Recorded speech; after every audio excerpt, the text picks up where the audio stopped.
नमस्कार दोस्तों, मैं हूं डॉक्टर सुभाष सी पांडे और आप देख रहे हैं एनवायरमेंट स्टोरी। 9 जुलाई को अहमदाबाद में सहकारिता के एक कार्यक्रम को संबोधित करते हुए भारत सरकार के गृह और सहकारिता मंत्री अमित शाह ने एक बड़ा रोचक बयान दिया और एक जबरदस्त खुलासा भी। उन्होंने कहा कि मैंने तो तय किया है कि मैं जब भी रिटायर होऊंगा तो बाकी का जीवन वेद, उपनिषद और प्राकृतिक खेती के लिए व्यतीत करूंगा। मैंने तो तय किया है कि मैं जब भी रिटायर्ड हो जाऊंगा, मैं मेरे बाकी का जीवन वेद, उपनिषद और प्राकृतिक खेती के लिए खर्च करूंगा।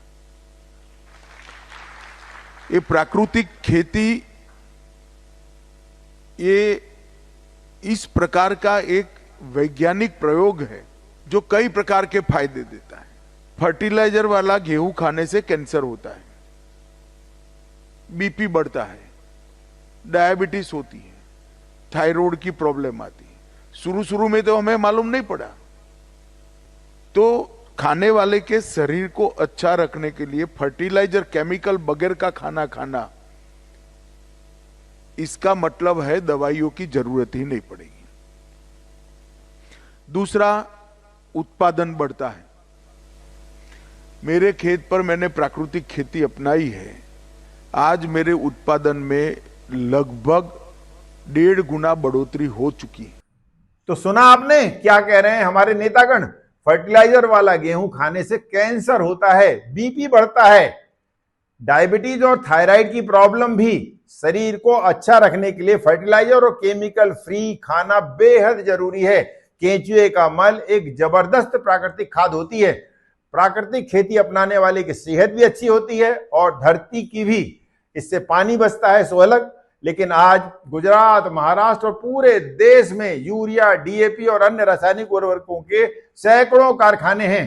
पेस्टिसाइड और इंसेक्टिसाइड के कारखाने अलग से हैं। एक दूसरा उदाहरण देखिए, मुंबई के लगभग सभी नामी गिरामी फिल्मी हस्तियां अपने लिए फल, सब्जियां, दूध और अन्य खाद्यान्न मुंबई से नहीं खरीदते, बल्कि वे 200 किलोमीटर दूर पुणे के नजदीक के गांव से मंगवाते हैं और उनके लिए विशेष रूप से रोज नियमित तौर पर यह गाड़ियां घर पहुंच सेवा देती हैं, ताकि वे प्राकृतिक कृषि से उपजे 100% शुद्ध खाद्यान्न उत्पादों का सेवन कर सकें और अपने परिवार वालों को कैंसर मुक्त रख सकें।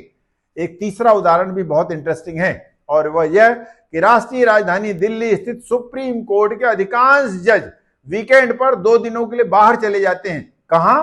देश के किसी भी नामी प्राकृतिक चिकित्सालय यानी नेचुरोपैथिक सेंटर में। क्यों? ताकि हफ्ते भर से दिल्ली में रहने के कारण बॉडी में यदि किसी तरह के टॉक्सिकेंट्स आ गए हों तो उसे भी आसानी से दूर किया जा सके।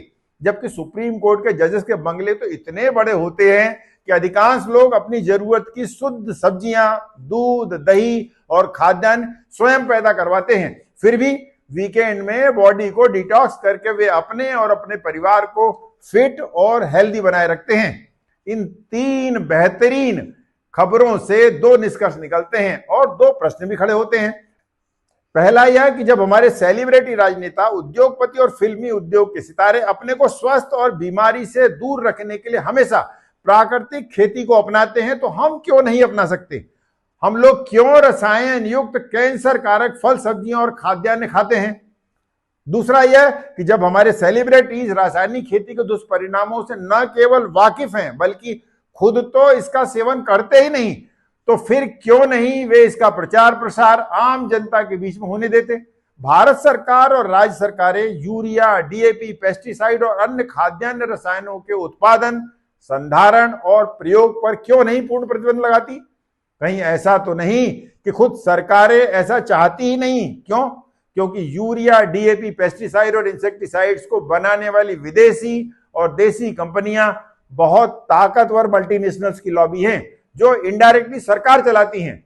फिर कैसे उन उत्पादों पर प्रतिबंध लगे? यही कारण है कि जानलेवा रासायनिक उत्पाद और जहरीले खाद्यान्न बाजारों में बिकते रहते हैं और इन कंपनियों का मुनाफा बढ़ते रहता है, चाहे इसके कारण देश में कैंसर कारक जानलेवा बीमारियां क्यों न बढ़ती जाएं। क्या आपको मालूम है कि पिछले 30 सालों में देश में कैंसर के रोगियों की संख्या 4 गुना बढ़ गई है। यदि सरकार चाहे तो इन तमाम जानलेवा रसायनों और प्रतिबंधित कीटनाशक दवाइयों की बिक्री बिल्कुल बंद हो सकती है, लेकिन कभी कोई ठोस एक्शन नहीं होती। कभी कभी कोर्ट के आदेश से खानापुरी और धरपकड़ जरूर की जाती है, लेकिन बाद में सब पहले जैसा हो जाता है। यानी फैक्ट ये है कि देश के 1% लोग तो शुद्ध और केमिकल फ्री भोजन करते हैं, जबकि 99% लोग जहरीले रसायन युक्त भोजन खा रहे हैं। बाजार में बिकने वाले दूध में ऑक्सीटोसिन और एफ्लाटॉक्सिन जैसे जानलेवा रसायनों का मिलना बिल्कुल आम बात है, और यदि आप किसी भी तरह से ऐसे दूध का नियमित सेवन कर रहे हैं तो कैंसर जन्य बीमारियों को खुद बुला रहे हैं। यदि आपको मेरी यह सच्ची कहानियां और उसके मतलब समझ में आ गए हों तो आप आज से ही जितना हो सके रसायन मुक्त प्राकृतिक खेती से पैदा होने वाले उत्पादों का सेवन करना शुरू कर दें, और दूध से बने उत्पाद लेना तो बिल्कुल बंद कर दें। डेयरी और मांस उद्योग में चोली दामन का साथ है। यदि आप दूध और डेयरी प्रोडक्ट्स को लेना बंद कर देते हैं या कम कर देते हैं तो ऐसा करके आप इस देश में पशुधन को अनावश्यक रूप से कटने से बचने का पुण्य भी कमा सकते हैं। मजबूत डेयरी लॉबी के दबाव के चलते ही डेयरी उद्योग से संबंधित कोई रिसर्च वर्क, कोई रिसर्च पेपर हमारे देश में पब्लिश ही नहीं किया जा रहा है। डेयरी उद्योग के चलते ही भारत आज दुनिया का सबसे बड़ा मांस उत्पादक देश बन गया है।